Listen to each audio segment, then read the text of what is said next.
Pelengkung lama di Jalan Pierre-Tendean, Magelang adalah bagian dari saluran air peninggalan kolonial Belanda yang dibangun pada tahun ke-1883. Jembatan ini bukan jembatan kendaraan biasa, melainkan jembatan saluran air aqueduct yang dibangun untuk mengalirkan air dari Kali Manggis ke pusat kota Magelang, terutama ke kawasan Kampung Jagoan.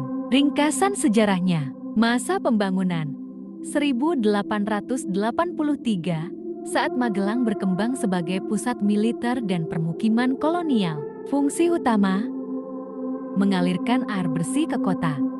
Karena kota Magelang berada di ketinggian dan tidak bisa mengambil air langsung dari Sungai Elo atau Progo. Teknologi, menggunakan struktur batu bata dan sistem gravitasi, Belanda membangun saluran sepanjang 6,5 km yang melintasi jalan-jalan dengan jembatan lengkung seperti Pelengkung Lama. Keunikan, air dialirkan di atas jalan raya, bukan di bawah tanah, sehingga dibutuhkan struktur pelengkung yang tinggi dan kuat agar bisa dilintasi kendaraan dan pejalan kaki di bawahnya. Kondisi sekarang masih aktif digunakan sebagai saluran air dan telah menjadi cagar budaya, sekaligus ikon arsitektur kolonial di Magelang. Kawasan ini juga populer untuk jogging dan wisata sejarah. Pelengkung lama ini menjadi bukti kecanggihan perencanaan tata kota kolonial dan tetap kokoh hingga lebih dari 1 abad kemudian. Berikut bagian pertama dari cerita misteri berseri yang berlatar di Jembatan Pelengkung Lama, Jalan Pierre-Tendean, Magelang. Bunyi dari atas lengkung. Langit Magelang sore itu memerah. Jalan Pierre-Tendean mulai lengang saat angin membawa aroma tanah basah dan suara gemercik air dari saluran tua di atas Pelengkung Lama. Di bawah lengkungan bata yang kokoh, Dira mahasiswa arsitektur yang sedang meneliti bangunan kolonial berdiri sambil memotret detail batu bata yang mulai berlumut. Namun ada yang aneh. Di tengah sepinya sore, terdengar bunyi ketukan berulang dari atas pelengkung ritmis seperti palu kecil yang mengetuk batu. Tok, tok, tok. Dira mendongak. Tak ada siapa-siapa di atas sana. Ia berjalan naik ke sisi pelengkung melalui jalan kecil di samping, berharap menemukan tukang atau petugas, tapi saluran air itu kosong. Lalu ia melihatnya. Bekas jejak kaki basah di tepian saluran air tapi bukan jejak sepatu. Bentuknya seperti kaki telanjang, mungil, dan arahnya menuju ke tengah pelengkung. Ketika Dira mengikuti jejak itu, udara di sekelilingnya mendadak dingin. Dari balik ujung saluran yang gelap, terdengar suara anak kecil bernyanyi lirih. Air turun dari atas, bawa rahasia yang tak lepas. Dira terdiam. Lagu itu bukan sekadar gumaman. Ia mengenalnya. Itu lagu yang dulu sering dinyanyikan oleh adik perempuannya yang hilang 10 tahun lalu. Jejak yang tidak mengering. Jejak kaki kecil itu berakhir di sebuah celah sempit di sisi saluran air, tertutup semak-semak liar dan akar pohon yang menggantung seperti rambut basah. Dira menyingkap ranting dengan hati-hati.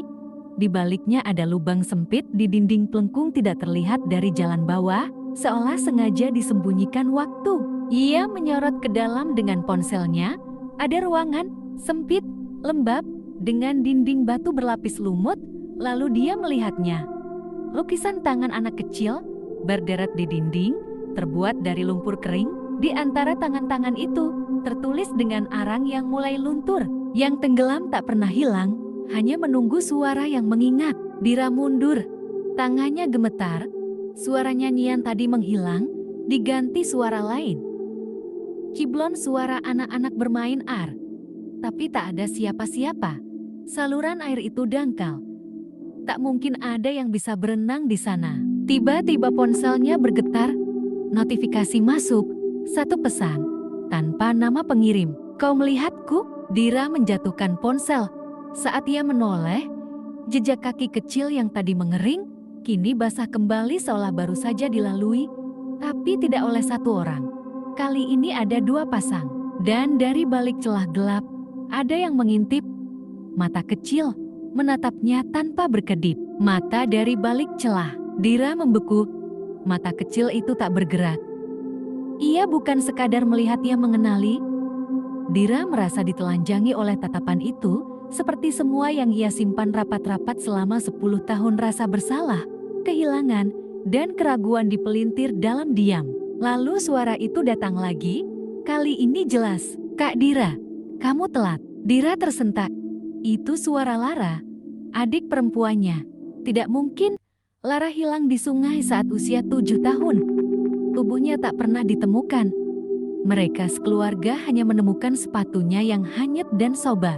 Dira melangkah masuk ke lubang celah. Dingin dan sempit, bau tanah basah dan air tua memenuhi napasnya. Ia melangkah pelan, mengikuti bayangan yang berkelebat seperti kabut lembut.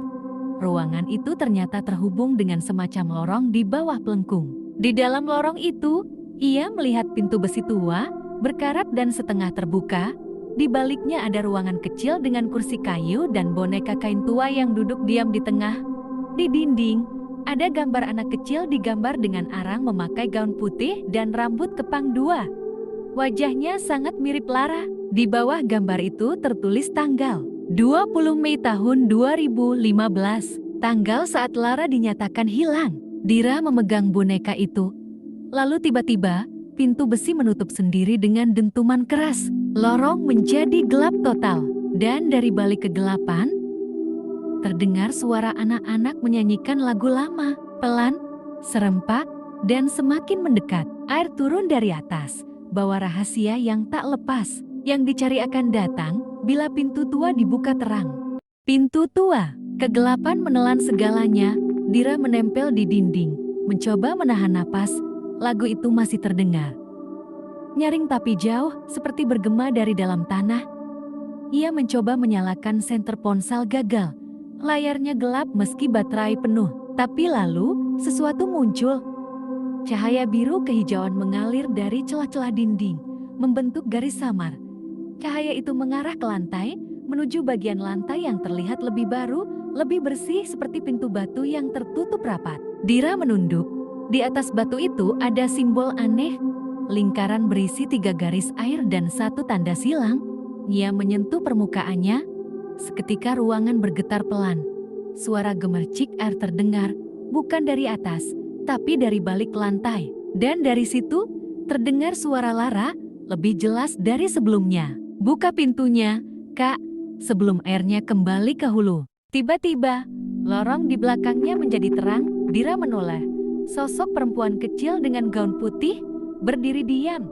Wajahnya pucat, rambutnya basah, tapi matanya seperti milik adiknya tapi lebih tua, lebih tahu, lebih dalam. Semua yang hilang ada di bawah, katanya, tapi tak semua bola pulang. Seketika, dinding lorong seakan memudar. Dira bisa melihat bayangan lain anak-anak lain berlari dalam air, menangis, memanggil ibu mereka. Ada puluhan, ratusan jejak basah. Semua menuju pintu batu di bawah kakinya. Lalu pintu itu perlahan terbuka. Di balik pintu batu, dengan tangan gemetar, Dira menjejakkan kaki ke lantai batu yang dingin. Cahaya biru kehijauan semakin terang, seolah membimbing langkahnya. Di depan, pintu batu yang tadinya tertutup kini terbuka lebar, menyembunyikan lorong sempit yang menuju ke dalam perut tanah.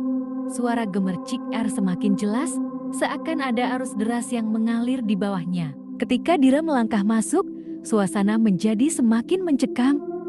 Lorong itu terasa tidak berujung. Di kedua sisi dinding, ada lukisan-lukisan anak-anak dalam posisi aneh, beberapa tertidur, beberapa tengah merangkak, dan beberapa lagi seperti terjerat dalam garis-garis gelap yang seolah menahan mereka di tempat itu. Dira berusaha menenangkan diri. Ini hanya pikiranmu, hanya imajinasimu, gumamnya, tapi suara itu tak bisa menenangkan hatinya. Matanya terpaku pada sebuah gambar yang paling mencolok di ujung lorong, gambar seorang anak kecil dengan mata terbuka lebar, wajahnya penuh dengan rasa takut dan keputusasaan. Lara, tanpa keraguan, Dira mengenali wajah itu, wajah adiknya. Di bawah gambar itu, tertulis dalam tulisan tangan kecil yang kotor dan tergores, "Aku tidak bisa keluar. Aku hanya menunggu." Tiba-tiba, tanah di bawahnya bergetar. Air mulai naik. Dira mendengar suara yang mengerikan seperti gemuruh dari jauh yang mendekat. Semakin keras, semakin dekat, arus air mulai mengalir dari celah-celah lantai, membasahi kaki Dira yang masih berdiri kaku di tengah lorong. Dira menoleh ke belakang, melihat pintu batu yang mulai tertutup kembali. Tidak ada jalan keluar. Di depan, sosok kecil itu kembali muncul, Lara, dengan gaun putih, wajah pucatnya kini dipenuhi air mata yang mengalir seperti sungai. "Kak, jangan biarkan aku sendirian." Suara itu terdengar sangat dekat, lebih nyata dari sebelumnya. Dira ingin berlari, tapi kakinya terasa tertahan, seperti ada sesuatu yang menahannya di tempat itu. Cahaya biru semakin redup, dan suara air semakin keras. Lorong ini semakin sempit, tidak ada jalan mundur. Di dalam kegelapan, Dira mendengar suara lain. Suara air, bukan dari luar, tetapi dari dalam dirinya, seperti ada sesuatu yang ingin keluar. Sosok yang menunggu. Dira membeku, tubuhnya menegang. Sosok besar itu makhluk yang mengalir seperti air mendekat. Meskipun tubuhnya besar, ia bergerak dengan sangat cepat, mengalirkan kegelapan seperti gelombang yang menelan segala sesuatu di jalannya. Dira menatap sosok itu dengan mata yang terbuka lebar, berusaha mencari celah untuk melarikan diri.